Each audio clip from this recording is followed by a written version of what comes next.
may tad naman ng kinatay na manok doon at may dumating na bisita ang inay.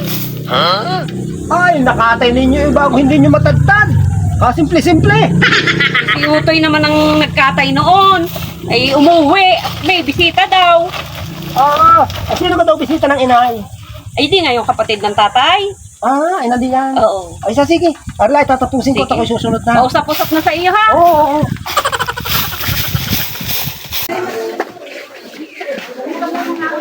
Alindang tatagtaden.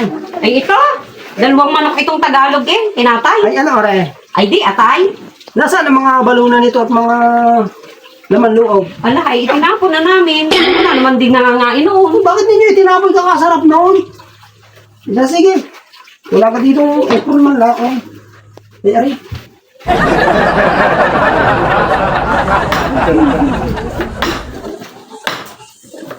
Kuya, huwag mo na kayang isama yung liig na yan.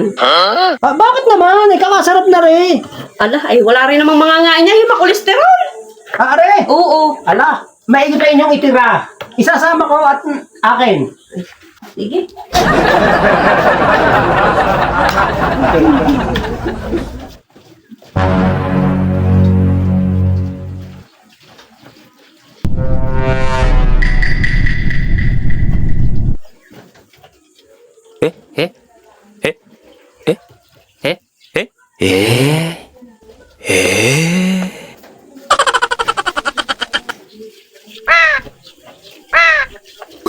Oh, no, no, no, no.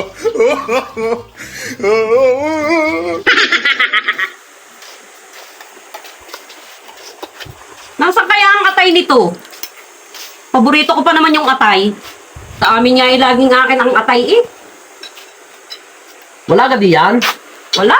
Hinalo ko na rin, wala na din ang atay Saan kaya napunta ka tayo noon? Mabuhay ang manok na yun na walang atay. Guys daw, bigyan naman kayo nga ngayon. Ay kami nakapagkain na na. Kain na kayo. Paano ba kayo nakakatulog?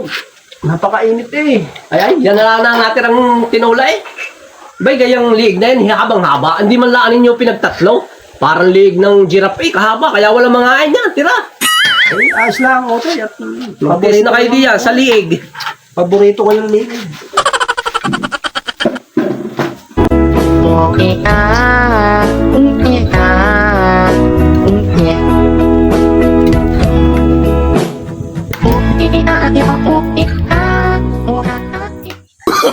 Oh, no, no, no, no.